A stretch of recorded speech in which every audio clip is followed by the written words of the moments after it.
Live from the Dirty Lew. Hey, you guys.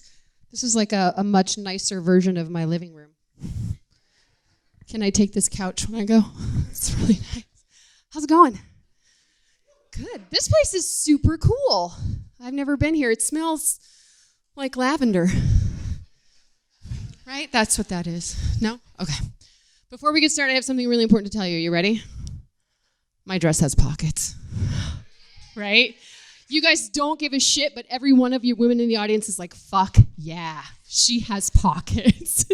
I love pockets. All women love pockets, and I'll tell you why. All right? Because in the 1700s, somebody, a man, I'm guessing, decided that women don't get to have pockets anymore, right? Men kept things that were unsavory in their pockets. They kept chewing tobacco and guns, cocaine. They kept all kinds of things in there. But it was decided that women, witches, kept spells and charms in their pockets. Yeah, and that's why we don't get to have them in the 1700s. And then for a really long time, we didn't get to have them, right? So because Temperance kept by herself down by the river and talked to her cat, I don't have a place to put my chapstick. I feel like that's unfair, Nathaniel, really, right? Pockets did make a comeback, right? You guys remember Leave It to Beaver. June Cleaver always had pockets in her little house dresses. You guys are way too young. You don't remember that? Come on. TV Land, some of you millennials probably don't know, but us Gen Xers sat at home by ourselves just watching that shit, wishing June was our fucking mom. My mom worked at a bank till 6. She didn't bake bread. That's what those ladies kept in their pockets, right? Fresh baked bread. Yep. The keys to their husband's station wagons. Their opinions. Those were in their pockets. I'm just kidding. Women can't drive. Or have opinions. It's just silly. No. So I had a pretty big year. Yeah, I just had a birthday, which wasn't the event that was big. I actually got a divorce this year. Yeah. Right. Yep. And my gynecologist retired, you guys. I'm really sad about that. I know. All right, so the two men have been looking at my vagina for the last 20 years. I've moved on to greener pastures. Right? What do gynecologists do when they retire? What kind of hobbies do they have? Finger painting? I don't know. I don't know what they do. It's gross. I'm sorry. What do they do? People have been really nice about the divorce thing. I was really lucky. I had a beautiful 20-year marriage and fortunately probably a lifetime friendship, which is awesome. And I have to say that it's in the settlement agreement. I know. I actually have to say that because he's here. Just kidding. I'm just kidding. No. People have been really good, though. They've been offering a lot of advice. Like, everybody likes to give you advice when you get a divorce. It'll be okay. It won't always feel like this. You'll find someone new. What I really wish that people would tell women when they get divorced is that men are the fucking worst. Can you just take your hipster beanies and your mustaches and just go have a seat for a second? So what I have found, and I don't know if you guys are familiar with this term, is that men have this thing they do called negging. Have you heard of this? Does anybody know what this is? So this is a thing that worked when we were 5, right? I'm going to pull your pigtails on the playground, and that means that I like you, right? Even when you're 25, women are like, oh my God, he's so mean. I love him so much. He never calls. When you're 45 years old, you have seen some shit, and you are done with negging, right? Right? I had a man tell me after we ordered dinner one night, he was like, you don't look like the kind of woman who would order a cheeseburger. What does that look like? Who is that woman? Who doesn't like a cheeseburger, for fuck's sake? Do I look like the kind of woman who says she's going to go to the bathroom and then just doesn't come back? This is what she fucking looks like. You can keep your cheeseburger and your toxic masculinity. I don't need either one. I'm good. Right? I'm all set.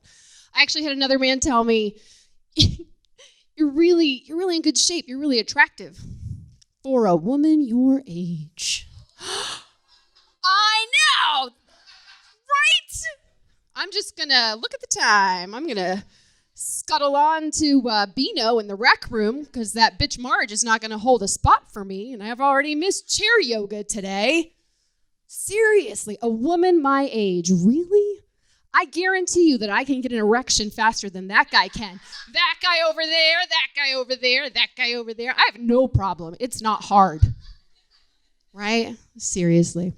It's going to be easier to find a new gynecologist. I did a show down in southern Maine recently, and nestled in a beautiful strip mall between a family dentist and a family eye care place was a gynecologist's office, and it was just for women gynecology. Things have changed in the last 20 years, and I fully understand that, but as far as I know, by its nature, gynecology is just for women right now. And that might change, and that's okay, but I'm just saying, like, isn't it? I don't know. Yeah. Yep, new gynecologist and a new therapist this year. Yeah. The new therapist was treating me for social anxiety. Get really nervous in public settings, large crowds. This is helping. Thank you all for being here. Yep, and I'm also what she calls a chronic people pleaser. So what that actually means is that I am simultaneously terrified of all of you, and I want you to love me more than anything, right?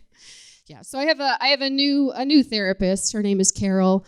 I don't know what it says about you when your therapist fires you, because that is what happened. My therapist left me. Something is fundamentally wrong with an individual when their therapist is like, I don't know if there's anything else I can do for you. But the new therapist, Carol, she seems to think that I suffer from PTSD, possibly brought on by a childhood trauma, and adjustment disorder. So basically what that means is that combine that with my anxiety, I wake up in the middle of the night wondering if my childhood friend Juanita is still mad at me for hitting her in the back of the head with a dart when we were 12. That was her childhood trauma. No. The PTSD, she's onto something. I talked to my mom about it, and I'm not saying that being dropped into the middle of northern Maine, where the average height of an adult is that of an Oompa Loompa, was terribly hard for a 14-year-old who's 6 feet tall, but it certainly wasn't any kind of a picnic, for sure. Yeah, yep. Yeah, I have been this tall since I was 14, and I truly am 6 feet, so if anybody needs me to social distance measure for them, I'm happy to just like lay out on the floor, no problem.